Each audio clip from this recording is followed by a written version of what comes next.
Hey, thanks for checking out the Fuel Your Mission vlog here today.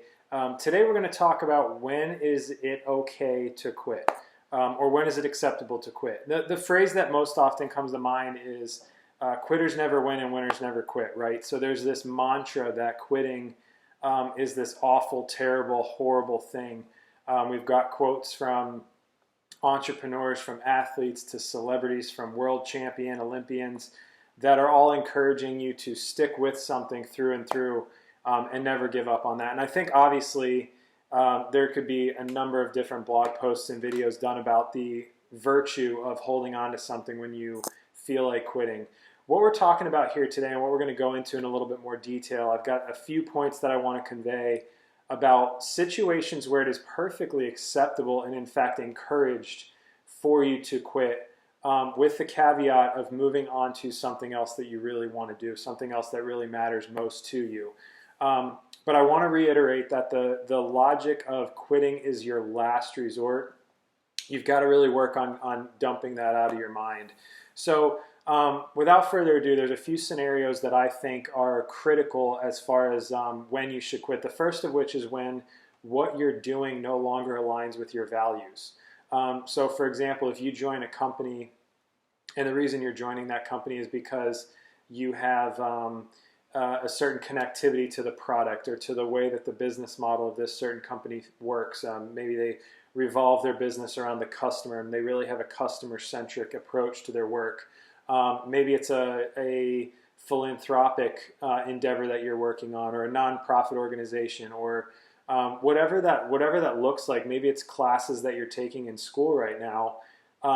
When you realize and you feel it in your gut that the reasons that you started doing those things is no longer there, I believe firmly that you should evaluate whether or not it's time for you to walk away from it, whether it's time for you to abort that mission, or move on from that company, or look for a new job, or quit that nonprofit, or whatever it is. I really think you need to reevaluate your involvement in that endeavor if it's no longer aligning with your values.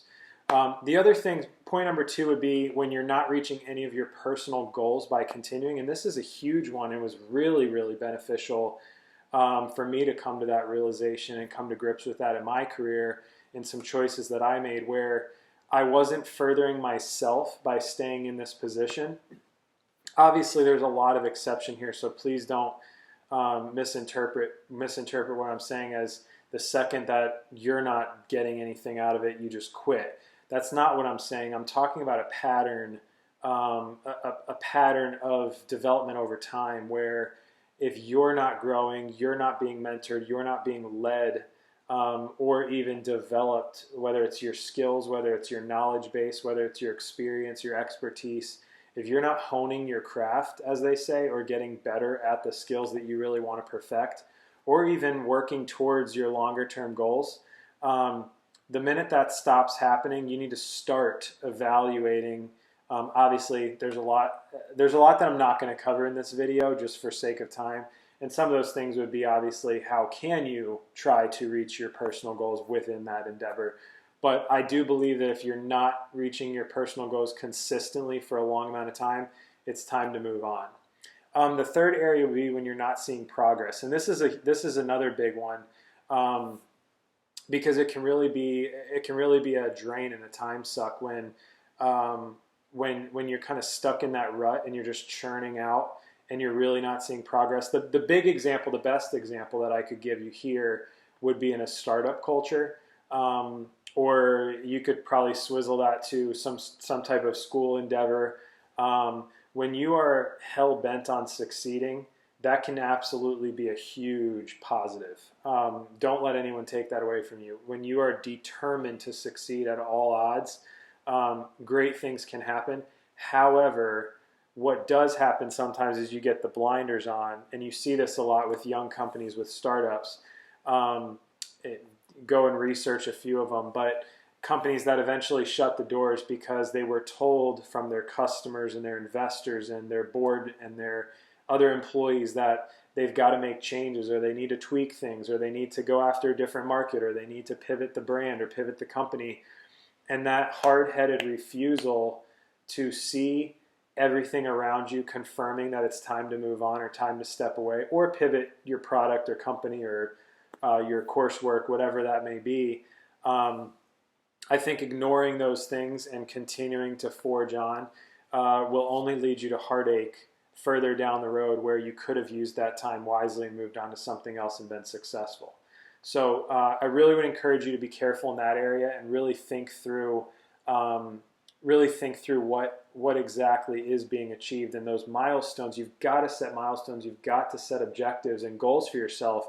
And if you're consistently missing them and you've tried adjusting your goals and you're still not hitting them, it might be time to quit. The last one, and arguably the most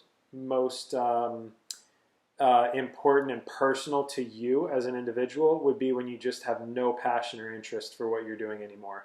And this does somewhat fit in with that first topic, where the values, the value-based model. This is a little bit different in the sense that you can just lose your fire. You can lose that fight for something. Maybe it's at the startup that you went into with a couple buddies. You guys just aren't clicking, and it just doesn't feel right, and you don't have that same energy and enthusiasm for what you were working on before. Maybe it's classes in college, and this would be a huge one, where you joined, thinking that you were going to enjoy the nursing field, and you go in and you take 2 years of nursing classes, and you're neck deep in your clinical work, and you decide, I really don't enjoy this anymore. I think that is a huge red flag, especially when you're young, and especially when you're at the ground level of making decisions that are going to impact the rest of your life. I think that nursing example I just gave is probably the best one when in comparison to maybe a startup, because when you're looking at the next 20, 30 plus years of your life, if you've got a bad feeling about it early on, and if those warning lights are going off and those sirens, you really need to reevaluate whether it's something that you even have a passion for and interest for anymore, and really analyze your motive. Go back and check out the video that I did a little while ago on self-awareness, and really dig deep into that and evaluate that. So if you've lost the passion, lost interest for it, I would say, really think hard about quitting and moving on to something else. So here's the bottom line. Those 4 things are critical, but here's the bottom line. First of all, a couple bottom line rolled into one. First of all, get the thought that quitting means you're a loser and you're never going to succeed ever again. Get that out of your head entirely. That is not true whatsoever. Instead, replace it with, why do I have these feelings of quitting? Really evaluate that with the 4 topics that I just covered, and there's obviously a lot more. And then, what am I going to do moving forward? So really give that some thought too, is like, okay, quitting to go plop on the couch and play video games for the next 6 months, that is not acceptable, and you're only going to regret that. But quitting what you're currently working on because you feel a passion or an interest in doing something else that's ultimately going to take you where you want to go, that is when quitting is absolutely acceptable. So find out what's right for you and move forward with that. Thanks again, as always, for tuning in. Be sure to subscribe, leave your comments below, and we'll catch you on the next video. Thank you.